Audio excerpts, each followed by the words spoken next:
Sprezzatura is an Italian word that means studied effortlessness. It's this nonchalance where you look good no matter what you're wearing or how you're wearing it.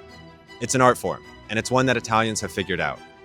And it's not fair. Why is it that an Italian man wearing a loose-fitted linen shirt, trousers, and a pair of loafers looks like he just came from a nice lunch by the water? Whereas if the rest of us tried the same thing, we'd be risking looking like we didn't know what we were doing. That's what I want to talk about today.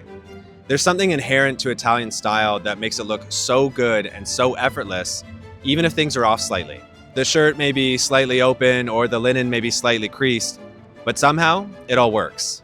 Gentlemen, today we're talking about the art of Italian style and how you can bring some of that effortless Italian elegance to your summer wardrobe.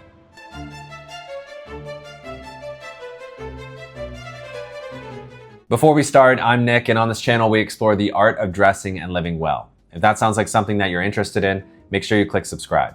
Also, follow me on Instagram. I'm posting there regularly and I have a ton of fun content planned. Italian style begins with beauty. It comes from a culture where beauty is in everything.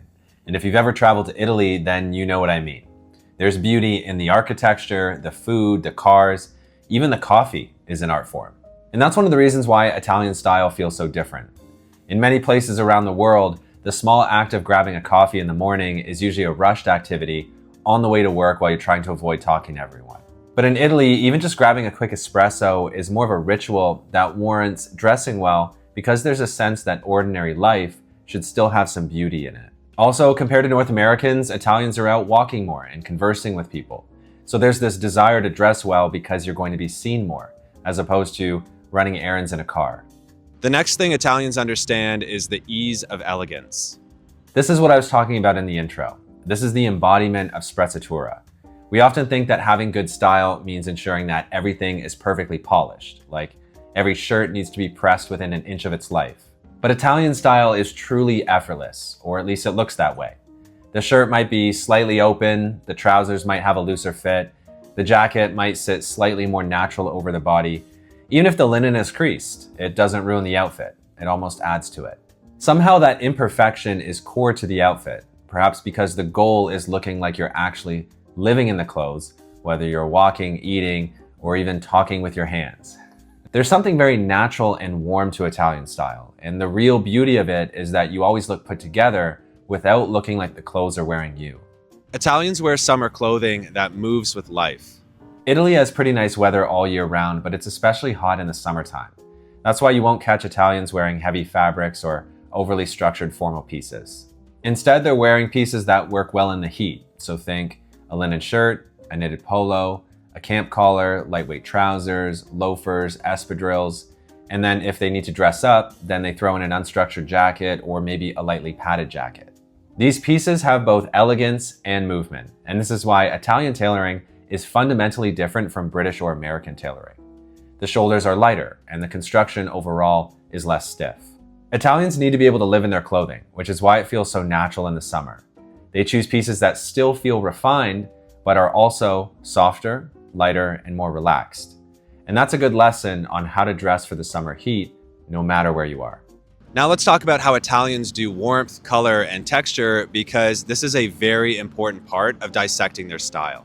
For Italians, they tend to choose colors that match the weather in Italy, so you rarely see colors that feel cold and flat. Instead, you'll see a lot of cream, sand, olive, tobacco, navy, pale blue, espresso brown, and off-white. These colors naturally match the landscape too, with Italy's stone buildings and sun-faded walls. Italian summer style becomes really useful to take notes from because it shows you that you don't need a complicated outfit to look elegant. Sometimes it's just a cream linen shirt, olive trousers, brown loafers, and a pair of tortoiseshell sunglasses. These are very simple pieces, but the colors and textures do a lot of the work. Italian style relies less on loud statements and more on richness. For example, linen has a very specific texture. Suede has a softness to it, and leather improves with age. These are the details that make a simple outfit feel rich without needing logos or anything overly flashy. Now, it's for these reasons and many more that Italy produces some very memorable icons or characters of Italian style, and I'm sure you've heard of most of them. Marcello Mastroianni is the first one that comes to mind, and he starred in La Dolce Vita. He had this cinematic elegance to him with his dark suits, sunglasses, and charm. He always looked effortless, as if style had simply become a part of his personality. Gianni Agnelli, on the other hand, was very different. He had a bit of that aristocratic, slightly eccentric confidence, and he's probably the best person I can think of who embodies Sprezzatura. Whether you like it or not, he broke a lot of style rules. He famously wore his watch over a shirt cuff, hiking boots with suits, and his tie slightly off.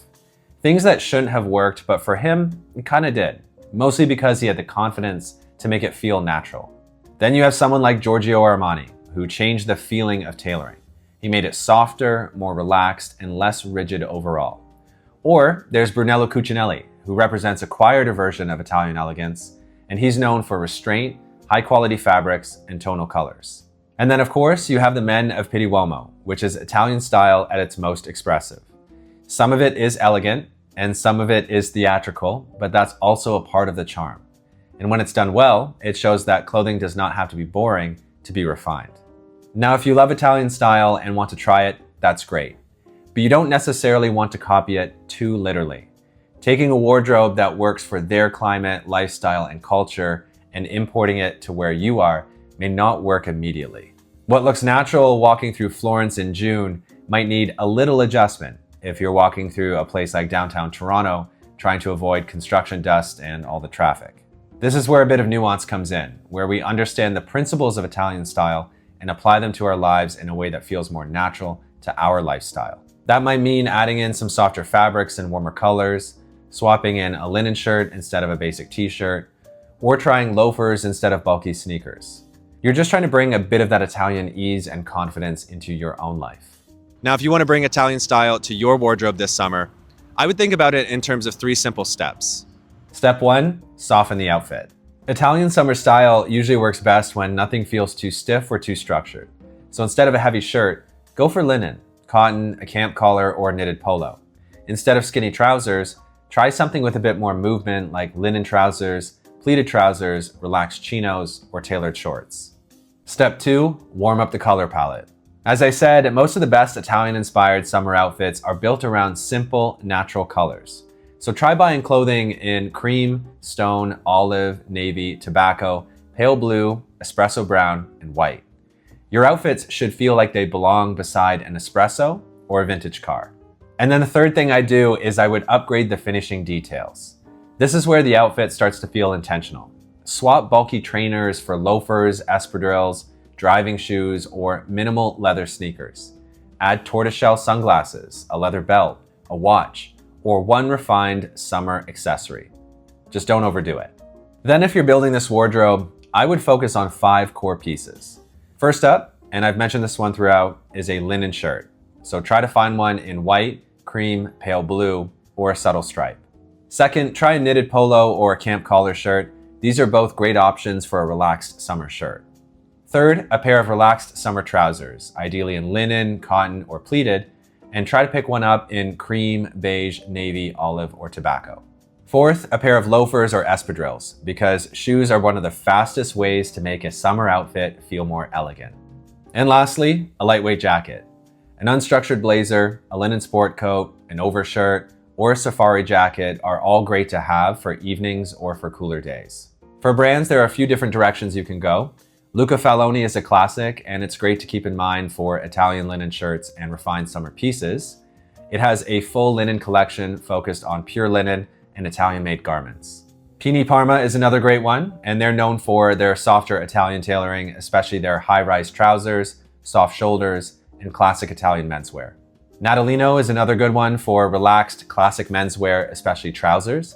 For shoes, Velasca is worth looking at for made-in-Italy loafers and moccasins. And if you want something more accessible and easier to shop, Suit Supply has linen shirts, summer suits, and warm weather tailoring that match the Italian aesthetic. And that's the art of Italian style. Next time you're in Italy or watching a classic Italian film, pay attention not just to what the people are wearing, but the overall feeling around it. That ease, confidence, the warmth, and the way that beauty seems to belong naturally to everyday Italian life. If you enjoyed this video, click like and subscribe for more content on the art of dressing and living well. Thanks for watching.